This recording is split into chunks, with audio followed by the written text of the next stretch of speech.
Hi everyone, welcome to My Baby Experts. It is 9 o'clock and boy, do I feel good that we are here with you and I'm on time tonight and everything worked. It was that kind of day today. I wasn't quite sure. Sometime around 4 o'clock, technology wasn't working and I thought, okay, this is no good. We have a show tonight. I got people showing up.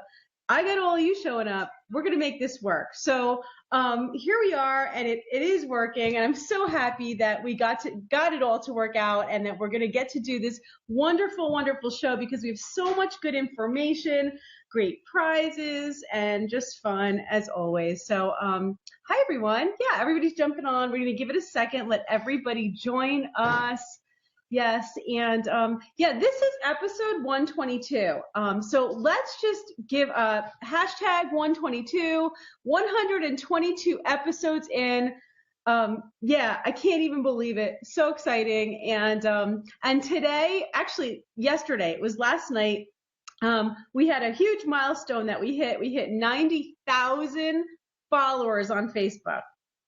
90,000, yay. So that was very, very exciting. And more than the number, what is most exciting about it is just to know how many amazing moms and dads are here in our community and growing in leaps and bounds every single day and from all over the world. And I just cannot, I don't even have words.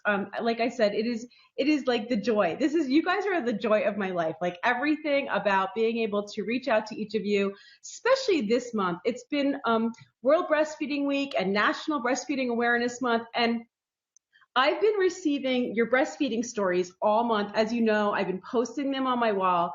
And when every day I look at my messages to see more stories coming in, and we have a lot more that still need to be posted. I will get to them. But just to read your stories, to read your shares, I cry reading all of them. I'm just so thrilled to know that you guys are doing well and that these shows and the page is helping and the community as a whole. So just keep sending them to us. Yeah, thank you. Congrats. Yeah, congrats to all of us. Okay, this is all of I really consider this just all of us together. So super excited. So anyway, tonight is a great night. We have an awesome topic. And before we even get into the topic, I just want to talk for a minute about our sponsor. Our sponsor is Naturepedic, a brand that I love, that I have been working with now for many, many years. They are a fantastic brand that makes just the safe, toxic-free products for babies and adults and children. It's like it ranges from crib to king-size beds for adults and in everything that you can imagine, from mattresses to waterproof covers to toppers to bassinet mattresses and changing table pads, just everything. And what's so wonderful about them is they're all completely non-toxic, organic materials, no flame retardants, hypoallergenic, just everything that you would need to keep your baby safe and sleeping on a good surface, on a safe surface. And what I mean by that is and we're going to talk about that during the episode today, but safe surfaces are not just about physical surfaces and about making sure that we have a nice flat surface for the baby to sleep on, but also what's in the mattress that your baby's sleeping on. Many of you know from watching my episodes, you know that I always talk about when there's only a few things that I recommend have to be organic when it comes to your baby's products. But one of those is definitely your crib mattress. And that's because regular crib mattresses have all kinds of really hazardous, toxic ingredients and chemicals that will off-gas, and your baby will be breathing all of that in. And so it's really important that you look for something that does not have those toxins in it, okay? Today we're going to be giving away a fabulous prize. I actually have some pictures here that I want to share with you. A fabulous prize from Naturepedic, and they're going to be giving away. Let's see if I can do my screen share. I couldn't get that out. Okay, there we go. All right, so they're going to be giving away a set of organic crib sheets. So somebody's going to win a set of organic crib sheets, and these are organic cotton crib sheets. They come in, I think, ivory and white. And let's see, get my thing here. Oh, it's not working. Okay. And the way that you're going to win is you are going to just like or love this post. You are going to comment here at some time during the stream and tell me what you love about the Naturepedic products, any one of them, why you need it, why it would make a difference in your life. Just go ahead and comment here, and then make sure that you are also registering. Okay, that's been a new thing that we put up just a few weeks ago, is to make sure that everybody is registering for their prizes during the live events and after. And you know, before the live events, you're gonna, if you register for them, you're eligible for the prize, but you're also going to, let's see, did I get that right? Hold on one second. Oh, there we go. Okay. You're also going to get a reminder email from me. So I don't know if you all got your reminder emails. Make sure that you're registering, and also make sure you're registering separately every single episode, okay? Because you do have to register separately to be eligible to win. All right. So great. First of all, one more thing. Where is everyone from tonight? I want to know where we're hearing from you. I know that we have people all over the world that are following. I'd love to see where you're from. And if anyone is new, please go ahead and comment and tell us that you're new, because we always like to give special welcomes to anybody that is new to the chat. Okay, and new to the page. So if this is your first time watching, please tell me that you are new so we can say hi to you. And if you see me posting in the chat room, it is not me. I'm not that talented. It is actually Joe, my husband, my partner, over in the other room, post it. So everybody say hi to Joe. Hi, Joe. Okay, let's bring our guest on. Tonight's topic is co-sleeping, room sharing, bed sharing, family beds, all of that great stuff that we need to learn and know about, and how to do safely, how to incorporate that into our lives, and specifically for a lot of you, how that works with breastfeeding. Since it is World Breastfeeding, National Breastfeeding Month, we are going to be talking about that as well. But it's really, we're really discussing it for everyone. So I have a very special guest who's been with us before, one of my very dear friends. Her name is Rebecca Michi. She is a children's sleep consultant. She's an amazing sleep expert, and I'm about to bring her on right now. So let's go ahead and bring on Rebecca. Here we go. Hold on. There you are. Hi. Rebecca, how are you? I'm great. How are you? Good. Hold on a second. I can't see myself. There's something happened here. What happened? Okay, that's weird. We're side by side, but in my chat here, I don't know why I can't see. Oh, okay. There we go. Technology. It's that kind of day. Okay, I've had that. Yeah, it's not your best day. You know what? I'm not even going to complain, because we're actually broadcasting live, so it's working. I'll take the quirks today. I will totally take the quirks. So Rebecca, welcome again to the show. You've been with us several times, and it's always amazing to have you on. You're just such a wealth of knowledge, and I just love when we get to just kind of collaborate together to bring this information to all the new moms and dads, and some not so new, but everybody needs good information when it comes to sleep, because it's something we all do. Yeah, and we all need, and we probably need more of. And some of us need more of it. Some of us need a lot more of it. So tonight's topic, like I was saying, is co-sleeping, room sharing, bed sharing, family beds, all of that. Before we get into the topic, can you just give us a little bit of your background and let everybody know who you are? Yep, so I'm Rebecca Michi, children's sleep consultant and author. I work with families of children under 6 years old. I'm a gentle, no-cry sleep consultant, so I'm not advising families to leave their children to cry it out. It's much more hands-on, gentle techniques that I use, if at all we need to do any sleep training. It's a lot that we can do to get some better sleep without doing any of the big, scary stuff. I'm based in Seattle, though I work with families all over the planet, but mainly within North America is where I'm working with families. I have been doing this for 10 years, as it's my business, 10 years this November. I've had my business. My background is within child development, and then it just sort of organically grew to working with sleep. Awesome. Really awesome. And every time you've been on, we just learn so much about, what I love is your approach to it. Like you said, the no cry sleep method. And I remember one time when you were on, talking about just everybody has um, their own thoughts and instincts about what is best for themselves. And what I love is, you have your approach, and people will either resonate with what you're saying, and then you're the perfect person for them to reach out to and to consult with. And you have a great platform where you actually sell your course on your training on sleep, private Facebook pages and membership. And I think that's just so wonderful because people have an opportunity to really work with you the same way they work with me with my classes, to be able, even though they don't live near you, they're with the internet, we're able to do that. So Joe's going to go ahead and post Rebecca's website up there so that everybody knows how to find Rebecca. And then also in this post you'll see it after you're done, the post that I did with this live stream, I've also tagged her Facebook page. So please go over and follow Rebecca on Facebook afterwards as well. Don't leave the stream because you'll have to get back in again. We'll do it after. Let's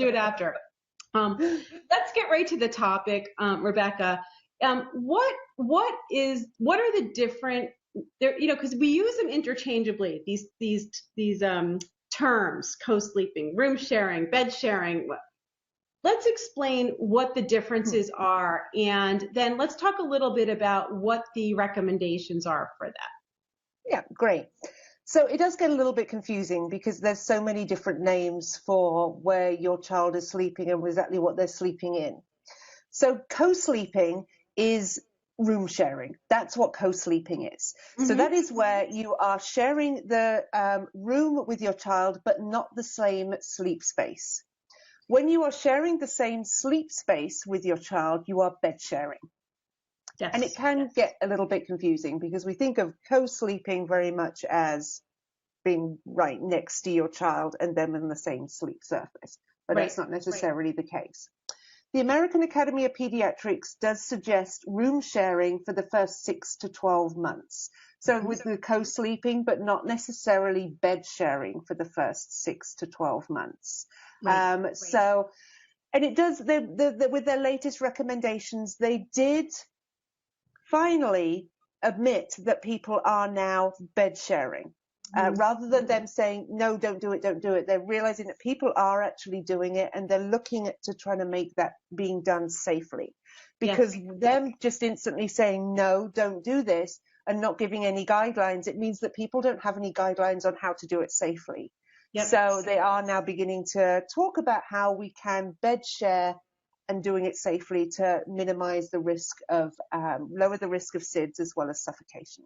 It's so important because when we say absolutely not, don't do it, then what winds up happening for parents is they wind up doing something that they go into hiding about. So they never really learn safer aspects of it, safe ways to do it. And then we really do them such a disservice by not having that opportunity to talk about it, because people become afraid to mention it, ashamed of what they're doing. And like you said, they're seeing that people do this. So how do we do it in the safest way possible? And I recently wrote an article with For Love to Dream. It was another for safe sleep. And that was I was writing actually to other healthcare professionals. And the idea of saying, it's not enough to just say, put your baby on their back.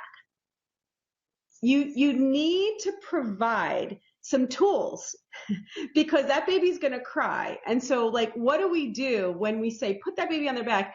But what winds up happening, you're just going through the motions of telling them the rules, and then people are going to do something else. So we need to provide tools, whether that's more education, products that help, ways to stay safe, knowing what we know. Yeah, definitely. Because if you're told not to do something, chances are you're not going to tell your pediatrician. If you know your pediatrician is going to frown at you for doing something, you're not going to mention it to your pediatrician. And then you're not getting that information that you need on how to do it safely. There is a lot of information out there on how to do it safely. And that we just really need to make sort of, it is a safe space for parents to talk about honestly where their child is sleeping and how we can make that as safe as possible, whether your child is in a crib or a bassinet or in bed with you. Yeah, absolutely. Absolutely. So let's talk a little bit about how do we ensure that our babies are sleeping safely? Okay. And also when you said earlier about co-sleeping being room sharing, that means that they can either be in what we would consider like a co-sleeper, which is a little bassinet attached to the bed, or a bassinet next to the bed, or even a crib or mattress brought into the room. So beyond being in the bed, just being in the room. And that, like you said, it does get confusing because the recommendations are keep the baby in the room for at least up to a year if possible. Yes, between 6 and 12 months it's recommended, and that reduces the risk of SIDS. And it reduces the risk of SIDS because your child is not spending so much time in that deep sleep. And so that's why it reduces the risk of SIDS. So it does mean then that your child is not going to be sleeping as great, but it's reducing that risk. And so when you sort of think about arousing frequently and they're going into those deep sleeps, which is what we want. Yes, they actually spend less time in a deep sleep. Children there was a study, you may have seen it fairly recently, children who are room sharing do get less sleep than those who don't.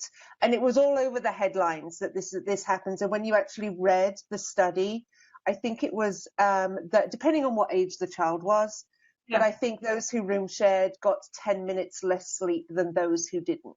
So it's really not a huge amount in it. There really isn't, and there's not enough for me to sort of show that that's, if children were getting 6 hours more, then we'd say, okay, then but 10 minutes is kind of not a good enough. And we're talking about whether they're breastfed babies or bottle-fed babies. And this is the part that I always have, I always want to talk about because breastfed babies tend to co-sleep or room share longer and more frequently at higher rates than bottle-fed or formula-fed babies.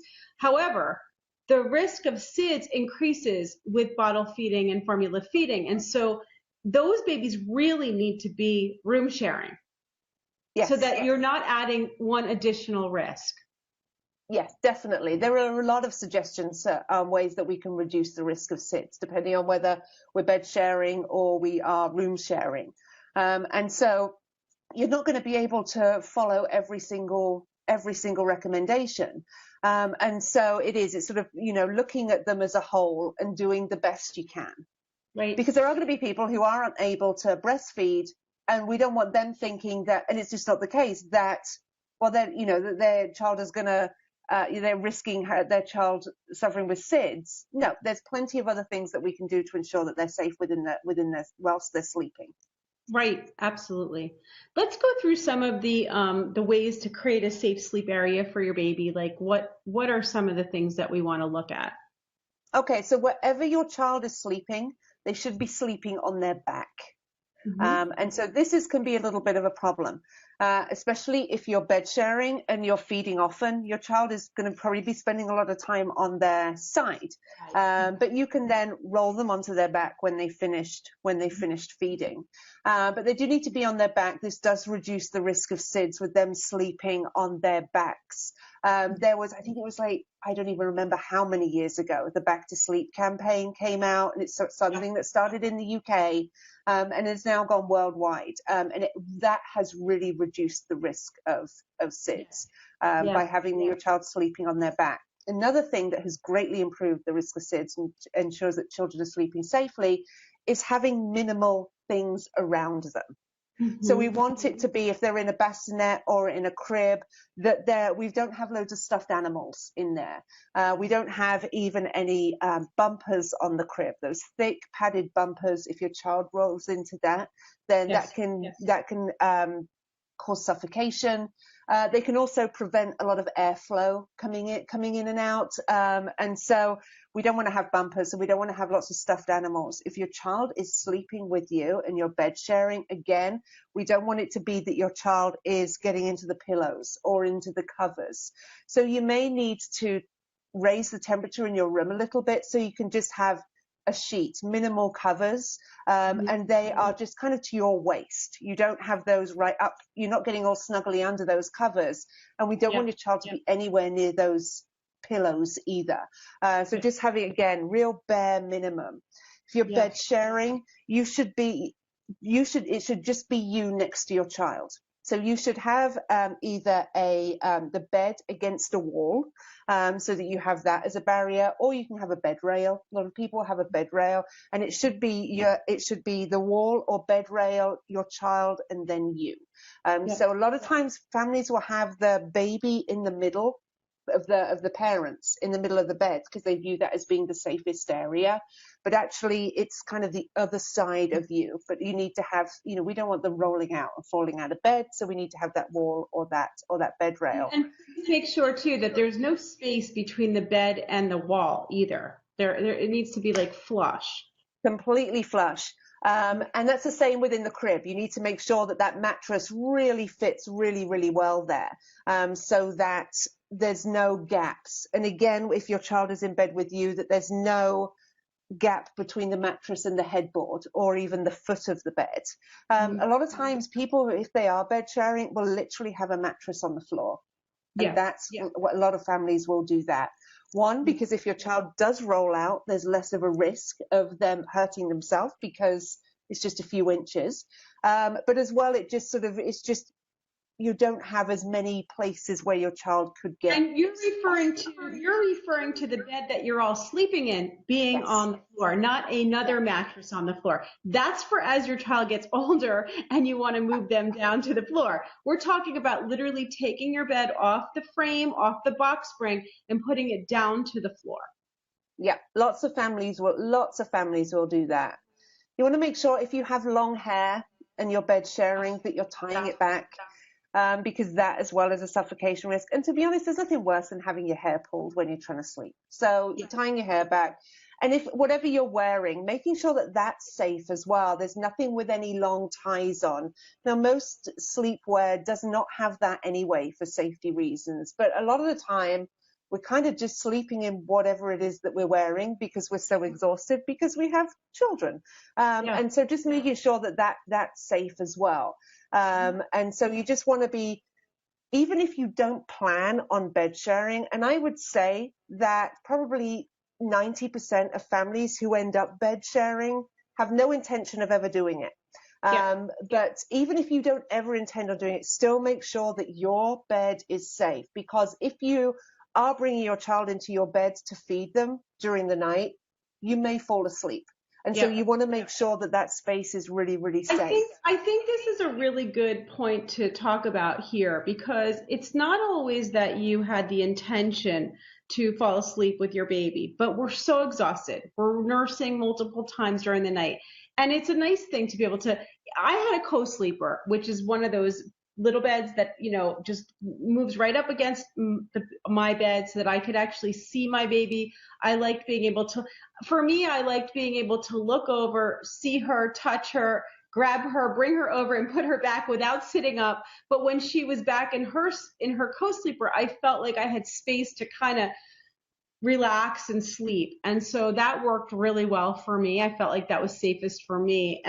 But the thing about having your bed safe anyway is that you can fall asleep when you're nursing, and it's not ideal. And then so the other flip side of this is it's not really that ideal to get up and go lay on a couch or in a chair to nurse your baby so that you don't fall asleep, because if you were to fall asleep on the couch or the chair, that's way less safe than if you were to fall asleep in the bed, but you pre-planned where that bed is safe. If that makes sense to everybody. We all know things happen, that, we're tired. We're getting so little sleep. You may fall asleep.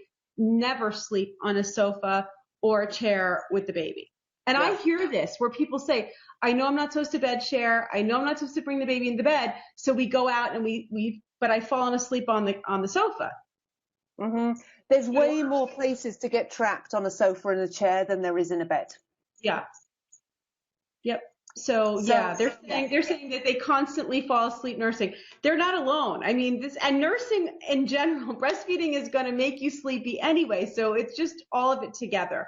And co-sleeping, breastfeeding, it kind of goes together. And actually, nursing a lot during the night, frequent feedings during the night is what's going to help your baby, help maintain your milk supply. It's actually what your baby's supposed to be doing. So it really does go together. It's not conducive to the baby sleeping down the hall. No, that's just a lot of miles that you're walking to be getting it. Yeah. And that's just, when you're thinking about it, that's just, and you're already exhausted.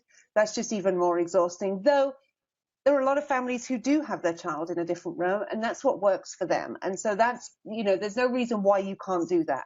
If that's really what works for you, you can do that. But honestly, especially in those early days, it is so much easier to have your child near you, so that it just saves on a lot of that legwork.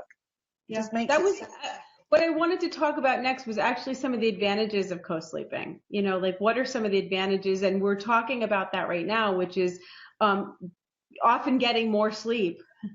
Yeah, definitely. In the early stages, when you're breastfeeding, breastfed babies do tend to get more sleep because it's just so much easier to do than having to make up a bottle and then warm the bottle up. And inevitably, you've got to go to the kitchen to do that.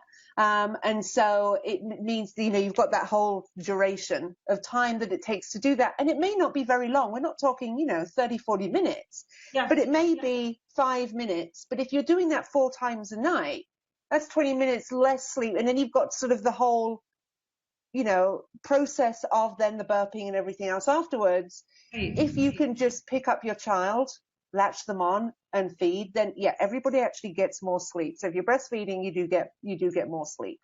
Totally. And there's very loud thunder going on here. I don't know if you can hear it in the background, but if you hear wow. You hear that? Yeah. There's like a storm coming in right now, and I can hear this crashing thunder going on. Okay, great. And also, another advantage is just that feeling of having your baby close by, of, waking up to a smiling little face. It's not going to last forever, which we'll talk about, but while you got it, it's fun to enjoy and make the most out of it. Yeah, definitely. You're so cute at that point.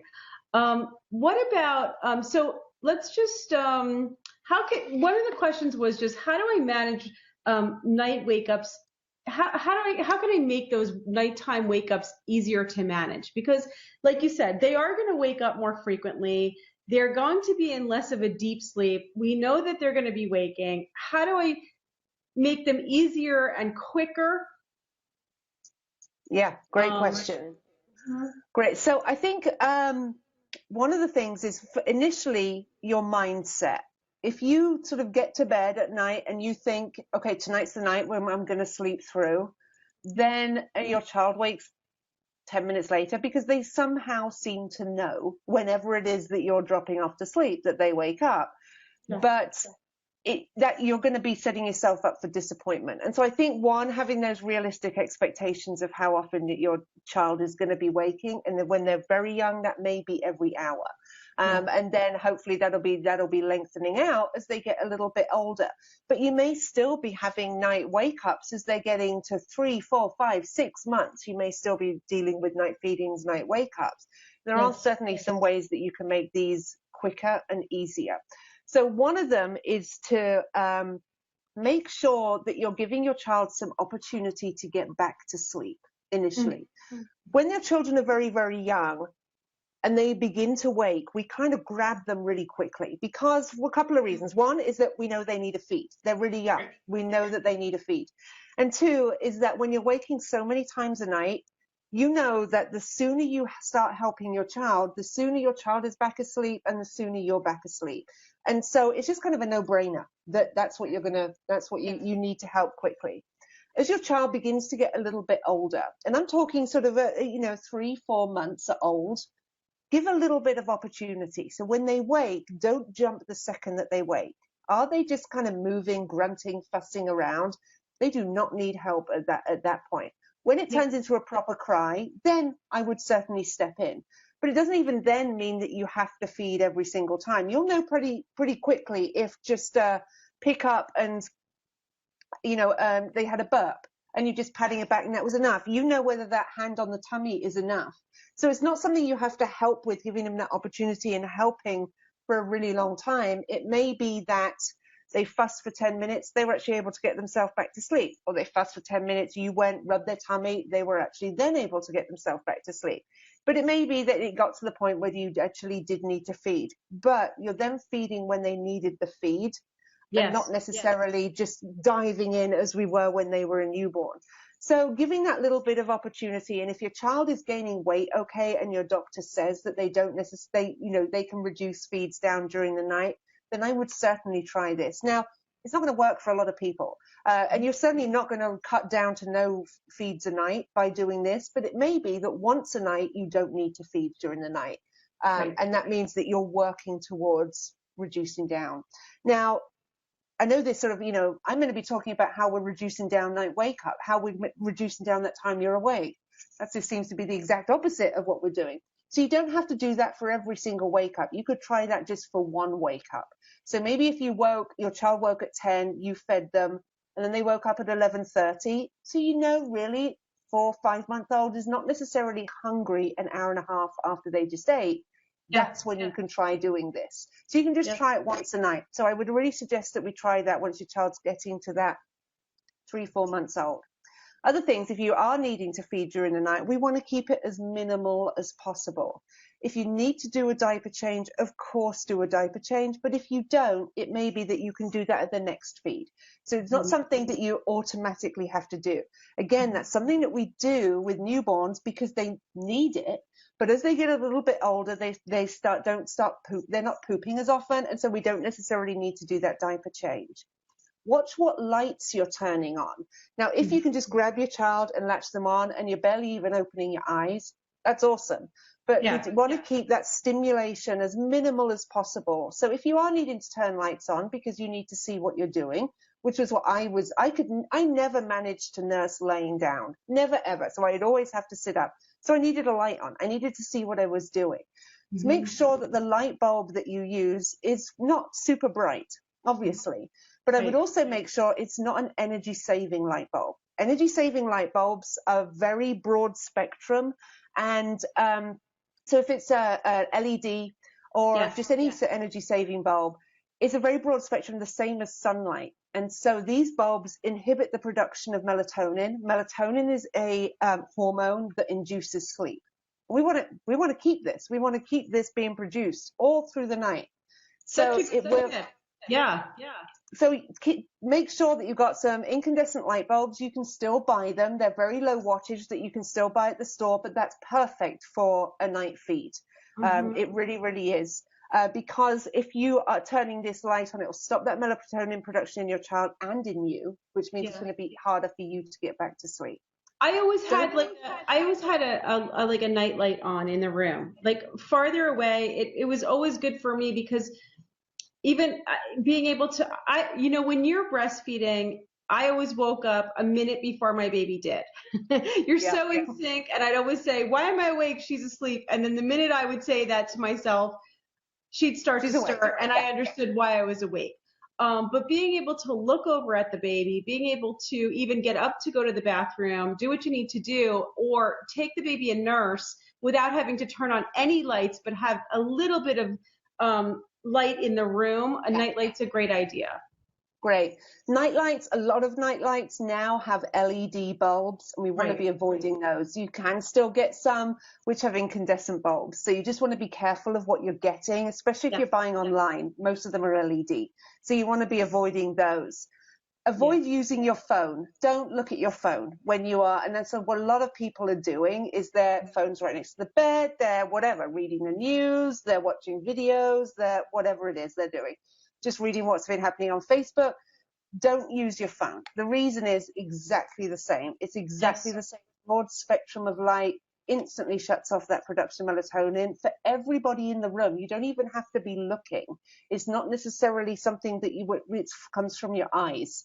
it just has to be in the room. Oh, So that means that if you're sharing with the bed with your partner, it's going to impact them as well. So yes. keep TV off, keep your phone elsewhere, and just it may be that your child does sleep a little bit better by keeping your phone out of the room, and it may be that you sleep a little bit better by keeping Well, see, your phone out of the room. Rebecca and I had teenagers, preteens and teenagers, and so when we were breastfeeding and we were in this situation, there were no smartphones and there was no Facebook, and I don't even think I had LED night lights. No, there weren't even those. No, I read a book. I used to read a book. What? I'd read a book. I'd sit and I'd turn a little light on and I'd read a book when I was feeding in the middle of the night. And this wasn't like so long ago either. My children are 15 and 13, but life was completely different. 15 and 13 years ago, we didn't have all that. And so these are really great points because I didn't even think of the LED nightlight because I just had a regular nightlight with the little bulb and and exactly. And I didn't have a phone next to my bed other than my house phone that didn't light up. So, and these are things that, moms these days really do need to think about and be aware of how that's impacting your sleep and it's impacting your baby's sleep and all the other, although we love technology because we wouldn't be able to be doing this with you right now. We also didn't have this. Exactly. So while we're talking about all that, we also didn't have this and we had to figure it all out on our own most of the time. We had to go and get a book. Exactly. The books. Remember reading books? Yeah. Oh, I remember the days. Yeah. So let's talk a little bit about how do you actually started to talk about this, but beyond the lighting, how do we make the bedroom or the environment more conducive to sleep? And before we go on to that question, I just want to remind everyone again, tonight our partner is Naturepedic, and they make organic crib mattresses, child mattresses, adult beds, sheets, and mattress toppers, and just about everything with no chemicals, chemical free, flame retardant free, allergen free. I mean, literally, you got to go check them out. I'm not kidding. Like, check out their website because they just, I mean, it's all third party tested. It's the most the safest sleep products that you will find out there on the market, and for the entire family, including pillows too. I use their pillows; they're awesome. Yeah. So everything's made in the USA as well. It's just they're an amazing company, really. They really are. I mean, when it comes to like really doing it right, including waterproof. And so there's a lot of organic mattresses out there that are not waterproof. It's super important that your mattress is not only safe and chemical free, but that it's also a waterproof crib mattress, because let's face it, your baby's going to pee on it and then you're going to grow things inside the mattress. And so being able to have both of those is just fantastic. So Joe, can you just put up the link for everybody and remind everybody too what the prize is tonight? It's a set of organic cotton Naturepedic crib sheets. So if you want to win, you got to like or love this post. You need to comment here, tell me what you love about Naturepedic and their products, which I just gave you a bunch of hints of what you can love about them, and or you can check out their website, and then make sure that you register in the link in the post here so that you're eligible for the prize. And there goes Joe. He just posted it for all of you. Okay, fantastic. Let's go back to bedroom environment. How do we make that more helpful for our child? Mm-hmm. Great. When we have a more relaxed mind, it's easier for us to sleep. Now, we now have a newborn baby and we don't have time to do anything anymore, but really having sort of a space that you would want to sleep in is really going to help, really, really going to help your child to sleep, and it's going to help you. And that's probably what is more important, is that if you're feeling relaxed, your child is feeling more relaxed. If you're feeling anxious, your child is feeling anxious. So just creating a space that you want to be in. And so the space does need to be dark. Humans do sleep better in the dark. The child gets past 12 weeks of age. This is when this melatonin production really begins to kick in. And that's when your child will sleep better in the dark. That's generally when they start getting those longer stretches at nighttime as well, because we have that space dark. So maybe some blackouts at the window can be really, really helpful. We're just at the end, getting towards the end of summer, but in the middle of summer, it gets light very early in the morning and stays light late. And so you don't want the natural light coming in onto you and your child. That stops the production of melatonin, which means that they're going to start waking. After 4 a.m., we don't get into a deep sleep because we're getting ready to start the day. Get that natural light on you, and your child's just going to be awake. And that could be crazy early. I mean, it starts getting light here in the middle of summer in Seattle. It starts getting light at about 4 a.m. Yeah, so we don't want. Whose babies wake up with birds? The birds are chirping the minute the sun comes up, and your child seems to wake with them. So blackout can actually really help with that. So having the space dark, having the space cool as well, can really help. So between 65 and 68 is actually optimal for sleeping, but everybody has their own preference. Some people like to be really toasty warm, others don't. So the space needs to be a little bit cooler, and you need to then dress your child accordingly. So feel their chest. There was a question before earlier when you were talking about not using blankets. About, like in the winter months, like it's easy right now. It's August, it's cool. We can kind of adjust that temperature, but in the winter months, it can get quite cold. And we don't want our babies to be too cold. We don't want our babies to be too hot. And then ourselves too. How do you keep a safe sleeping space and at the same time not have those heavy blankets? A thought that I was having was also just for yourself, like nice warm footy pajamas, where you're not needing to put a huge blanket on, maybe something that zips down the front so you have access to the breast, but you have a nice warm wearable blanket in addition to your child wearing, a Love to Dream or some kind of a wearable blanket as well, so that everybody's safe, where they're not getting entangled. There's no suffocation risk. Your blankets are not so necessary. You can still keep the temperature down in the room, which we need that to be for safe, SIDS prevention, but at the same time, not over chilling. Yeah. So just layers are great. Layers in natural fabrics are great for just keeping us all warm. Yeah. When you do check your child's temperature, check their chest rather than feel their hands or their head, because infants have their circulation is not great.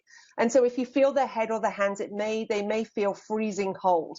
And if you then think, oh my gosh, I've got to put more layers on you, but they may actually, their core may be really already perfect temperature or even a little bit warm. So just if your fingers are feeling normal temperature, just check on their chest with your feet, and that will see you. If they're feeling cool, another layer may be really helpful. If they're feeling a bit sweaty or really hot, then taking a layer off.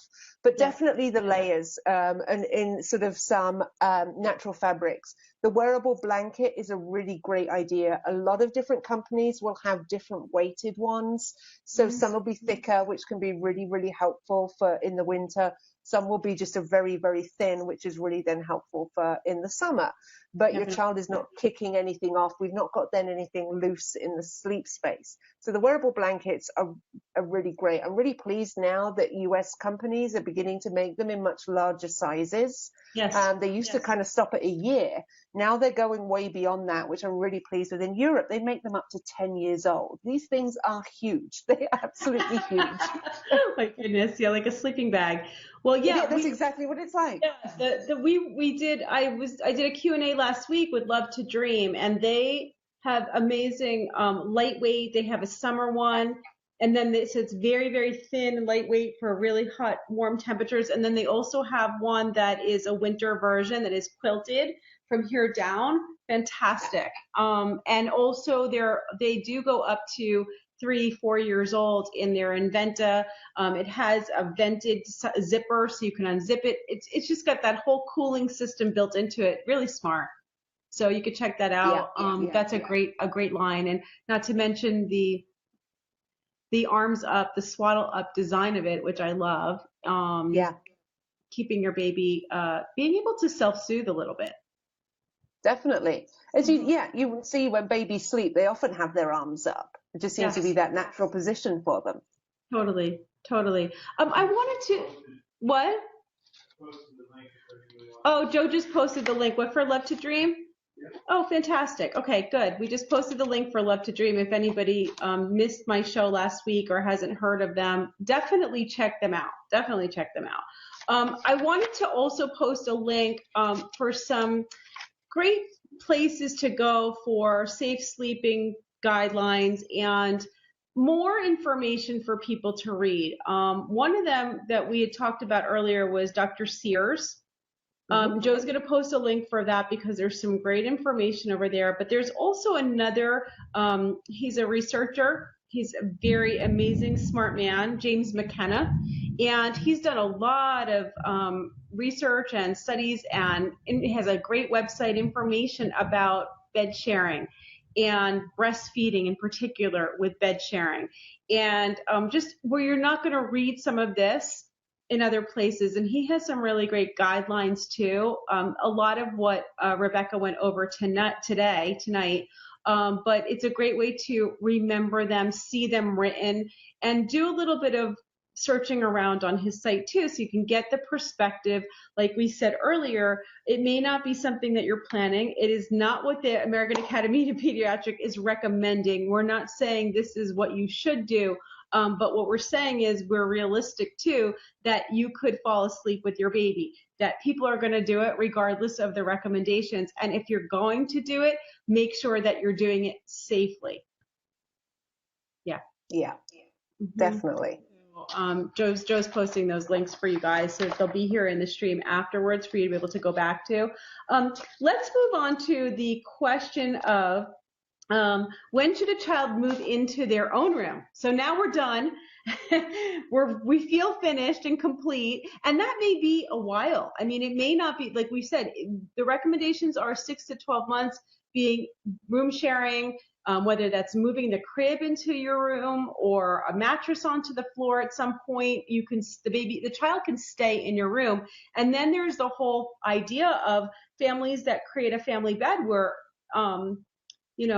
multiple children. And you need to remember too, one more thing, is if you are going to have a family bed, infants and toddlers should not be in the bed at the same time. So I'm going to kick that off to you right now. And let's talk a little bit about, that was one thing I think we hadn't said, which is that as they grow older. Yes. Mm-hmm. Yeah. So because a toddler is not going to have the same thing going that you have, the mom has. So toddlers can, as you know, they can be very active sleepers. Yes. Very. They're not sitting around in the bed. Yeah. If you've ever shared a bed with a toddler, you've been kicked in the head and then everywhere. You've been kicked everywhere. And so yes, we shouldn't be having an infant and a toddler left alone in bed together. But again, toddlers may not be ready for your toddler to move out of the room, which is where a crib or a mattress on the floor will come in very handy. Yeah. I'm asked so often as to what age, when should I move my child from my room? And it's a very personal thing. The only recommendation I have is like sometime before they go to college. Within that time frame, that you've got a bit of time there, because what's right for you may be very different for me. And so when that time is. So if you are bed sharing with a toddler, you've been having, fingers stuck in your belly button, fingers up your nose and in your ears, you've been kicked in the head, and you oftentimes will get to that point where you're just like, I am so done. I'm done with this. Yes. I am now ready to move on.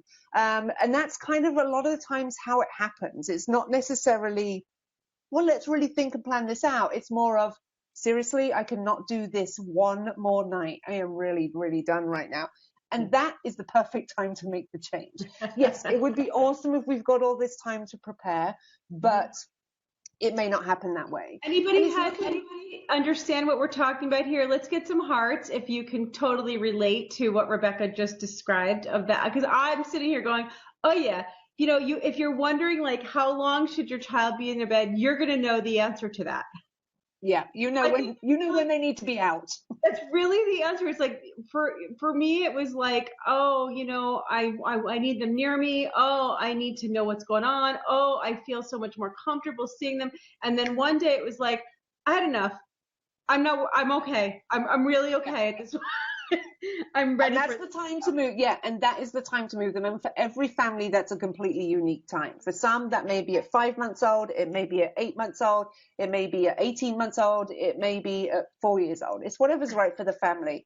And you know where your child is developmentally. You know how they're going to react to you trying to have them sleep somewhere different. So maybe is a princess bedroom going to just be the best thing on the planet for your daughter, and she's going to absolutely love it?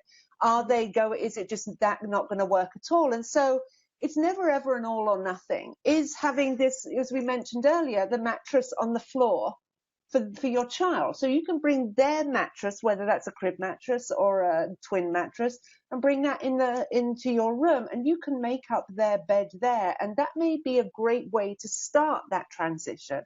And it obviously does depend on how old your child is. There are some times where it's harder than others. If you're dealing with a child who's under 2, who's sort of between 1 and 2 years old, 1 and 3 years old, that's when it can be tricky. Because we have toddlers who are very opinionated, are very impulse-led, and so it can be really tricky to do at that point. So either sort of as you're getting maybe before 18 months or after 3 years old, as we're getting past 3 years old, we're able to reason with a child. So you can be reasoning with them as to why they need to be sleeping a little bit more independently, whether that's in their own room or in your room. You can reason with them, and they have more language that they're going to be able to verbalize any issues that they have.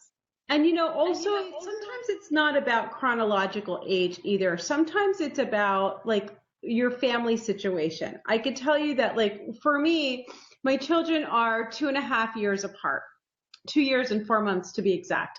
And, we did quite a few things, like when I was pregnant with my second child, knowing that it would be really hard to keep my toddler out of the bed if she was in the room.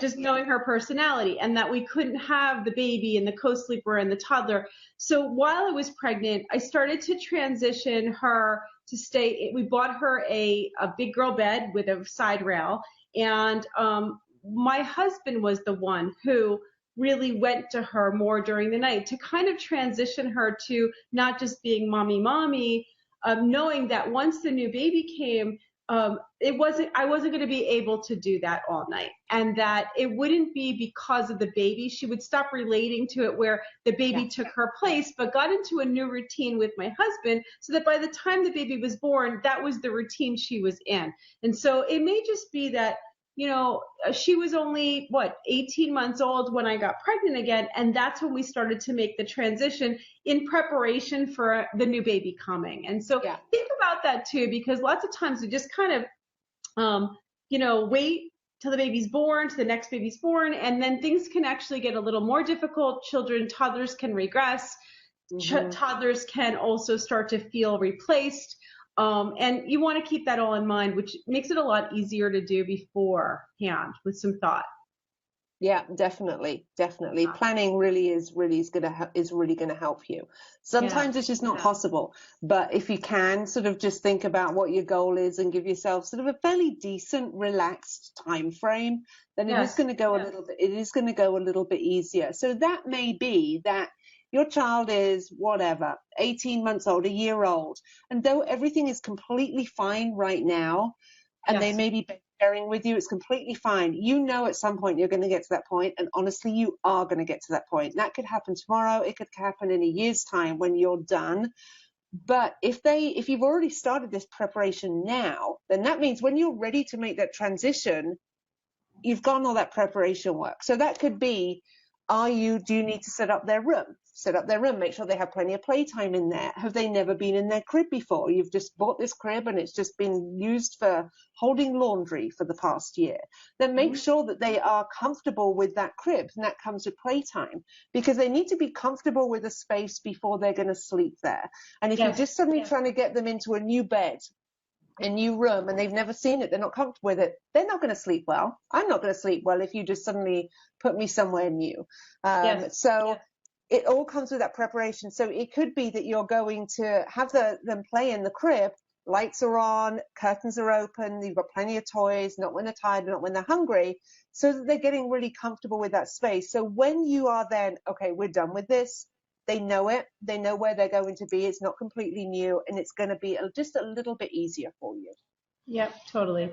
You know, one thing I do want to mention, we're just going to get off topic for 1 second. I had discussed earlier, we're about to launch a brand new space here for us as far as a membership. And so I just want to go ahead and mention that because I haven't talked a lot about it, but we are launching a whole membership site for ourselves where you're going to be able to watch all the library and archives of our episodes that we've done, which there's been over 120 episodes in all different topics, including tonight, not to mention a private Facebook group and a place where we can do private Q&As where you'll get most of your questions answered, because there's just no time to do that here on my public page, and it's a way that I can spend more personal time with you.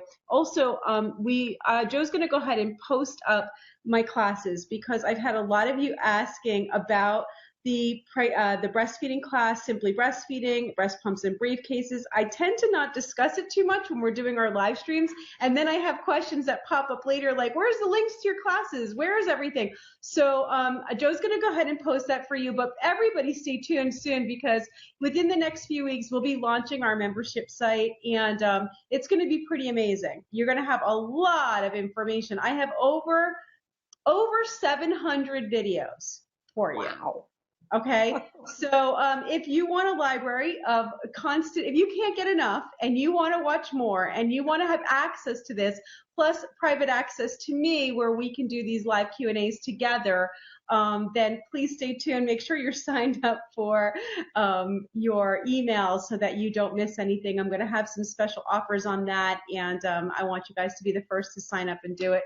Let's get some hearts going across the screen for that. I've been working on that all summer. I've been working on that for like the last 10 years, but specifically this summer, we're really putting it together, and you're seeing some of that right now. These links that you're seeing with all the pages that are popping up, these are all part of the platform that we are building. So it's going to be more of what you've been getting here. One more question, Rebecca, and we're going to end the night. You know, for the people who say that co-sleeping, room sharing, bed sharing, you know, sleeping with your family, your toddlers, is a psychological problem for the child. I mean, I've heard this before, that it can ruin their child. It's not good for them. What do you have to say about that? It's probably a little too rude to say. Right? There's absolutely nothing, there's no evidence. The majority of people on the planet are sharing a bed and a very close space with their family and even extended family. That's the majority of the people on the planet.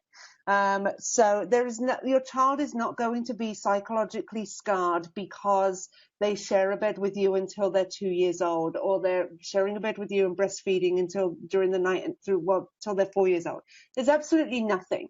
And it's actually the exact opposite. Forming a firm attachment with your child benefits your child not only in these early days and the early years, but throughout their entire life. Awesome. I felt like we really needed to establish that because, and I don't know, are we frozen, Joe? Okay. Because I think it's just my phone. I'm not sure. I want to make sure that we're not frozen here. We've got a big storm. It's pouring here and the thunder's going. So I don't know if it's my phone that's frozen or if it's our stream that might be frozen. I'm not sure that anybody can hear us right now. If you can hear us, can you give us some hearts? Because my thing is like, you know, that round dial going right now. But I'm not sure if it's like that for everybody. I wanted you to talk about that because I think that there's so much judgment. You know, there's just so much judgment around choices, parenting choices, whatever our choices are. Even when it comes to, you know, extended breastfeeding. And I don't even like to call it extended breastfeeding. It's normal breastfeeding, you know, but nursing a toddler and the judgment around that, sleeping with your toddler and the judgment around that. But there's judgment in every direction. And so I just wanted to clearly state that your children will be fine. And there's actually some really even good research that was posted on James McKenna's site about this. And so we gave that link earlier. I'd love for you guys to go and read that, become educated, knowledgeable, and just ignore the negative comments, because you're going to get it about everything. It's really about following your own heart, your own instincts, doing what's right for your family. And then hopefully through chats like we're doing tonight, through the archive libraries that I'm going to provide to you, the one that Rebecca does and her site, that you can learn more, and then you can make those decisions that are best for your family. Yeah. Thank you, Rebecca, so much for being with me today. I loved you. We're going to be in Chicago together this weekend. Yay! So if you guys, anyone going to be in Chicago this weekend? I'm going Thursday night. Are you getting there Thursday or Friday? No, Friday, yeah. Okay, so this weekend is the Chicago Baby Show. We are going to be there together. Rebecca and I will actually be on a panel together with Jamie and Dawn for the guidance guide, and Alex. So Rebecca joined the guidance guide panel, which I'm so excited about, and we're going to be doing that. And I'll be having my breastfeeding Q&A, live Q&A on Facebook with Jamie this Friday. I don't know the exact time yet, but this Friday. And for anybody who's going to be in Chicago, please come visit us at the Chicago Baby Show. Where is it, at the pier? Oh, I have no idea where it is. Somebody's asking where. You know what? I don't know. I think it's the Navy Pier. I'm not sure. Yeah, but that sounds familiar. Sounds familiar, right? Go, just Google Chicago Baby Show and you'll learn all about it. I'm sure there's still tickets available. And if you're going to be there, please come say hello to myself and to Rebecca. I love to get hugs. I love to meet people in person. So make sure that you come over to meet us. And we'll be there this weekend, and I'll be streaming from there as well. So I'll bring you into the whole thing. And if you're going to be there, I'm actually doing some private bra fittings with Rumina from 10 to 11 on Saturday and Sunday morning. And she's giving, there's actually a giveaway on my page right now where you can sign up for the private fitting and you actually win a bra too. So you'll get a free Rumina Pump and Nurse bra along with a fitting, and I'll be fitting it personally. So I'll do your fitting personally. That'll be so fun. I can't wait to do it. Rebecca, thanks for joining us again. Fantastic night as always. Thank you all for joining us tonight. Make sure you enter to win the Naturepedic, love this post, comment here, and make sure you register on the link on this post here, okay? Good night, everyone. We'll see you this weekend. Bye, Rebecca. Thank you. Bye. Bye, guys. Mwah.